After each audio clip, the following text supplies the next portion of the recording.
Кайырлы күн, каналымның окурмандары, сиздерге бүгүн осындай созулуп туратын, табигый заттардан жасалатын, эч кандай порошоксуз, коспасыз сыр жасайтын боламын. Бул сырды кез келген салаттарга, пиццага немесе өзүндөй жеке турап койсоңуз болот.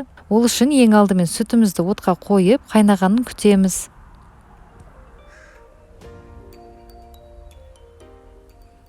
Міне кайнагандан кийин творогду косуп, 1-2 мүнөт шамасында араластырып туруубуз керек. Бизге сары суунун шыкканы керек болот. Эринбей араластырабыз. Творогдун баардык жерине сүт баруу тийиз.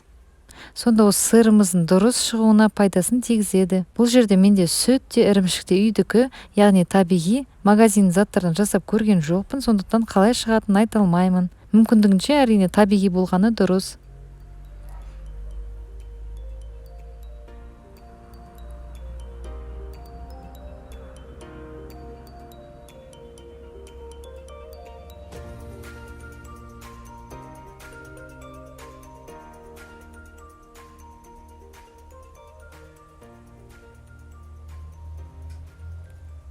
Міне акырындап сары суу бөлектенип жатыр.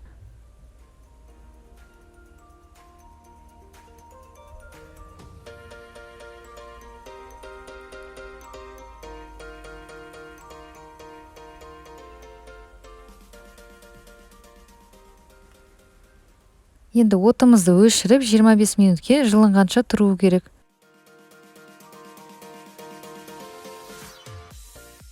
Уақыт өткеннен кейін қолымызбен осылай творогты судан бөлектеп алуымыз керек.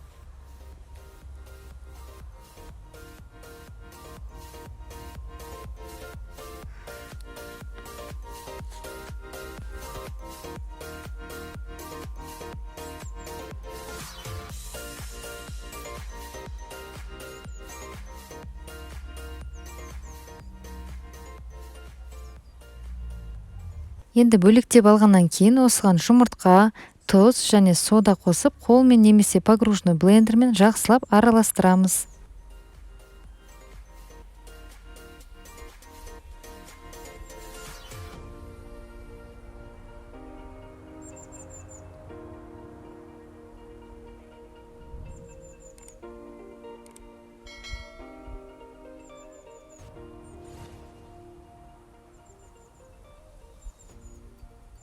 Міне барлығын жақсылап араластырып алдық. Енді кастрюльге қайтарып отқа қоямыз. Оттың асты орташа болу керек, себебі жасап жатқан сырымыз күйіп кетуі мүмкін. Тағы бір маңыздысы, осы кастрюльдің асты жұқа болу керек. Қалың болса, тағы да ойдағыдай шықпай, сыр қатты езіліп кетеді. Барлығын ескере отырып жазсаңыз, осы рецепт көңіліңізге міндетті түрде шығады.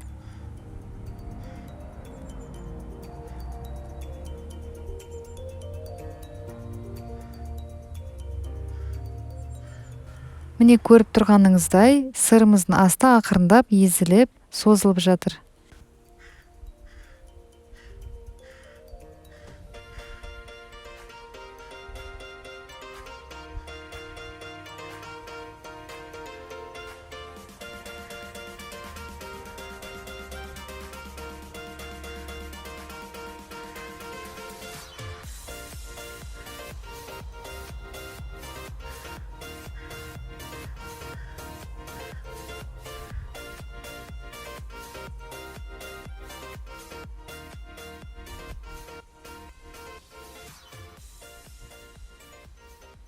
Бұл ірімшікті қай уақытта өшіреміз деген сұрақ туындаса, бұл картоптың пюресіне ұқсас болған кезде тоқтатуымыз керек.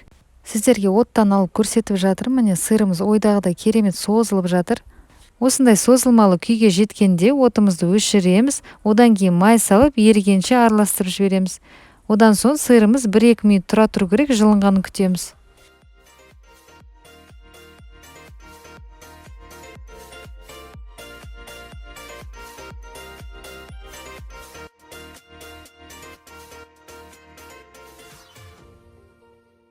Соңында осылай жылынғаннан кейін сырымыз пищевая пленканы төсеп, сырды қамыр басқандай басып, жинақтап, қысыңқырап ораймыз. Бұл жерде тағы бір айтады кететіні, май салғаннан кейін сырға қалауыңызша укроп немесе кез келген ұнаған дәмдеушіңізді қоссаңыз да болады. Орағаннан кейін өзінің формасын келтіру үшін холодильникке 1 күнге қойып қоямыз.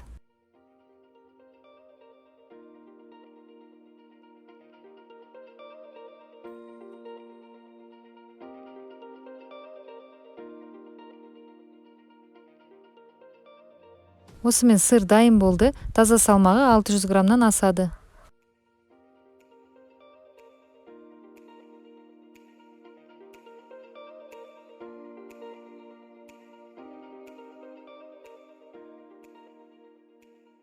Міне бір күн өткеннен кейін енді өз қалауыңызға қарай кез келген формада турауға болады. Рецептім ұнаса тіркелмеген болсаңыз тіркеліп, лайк басып, пікір қалдырып кетсеңіз болады.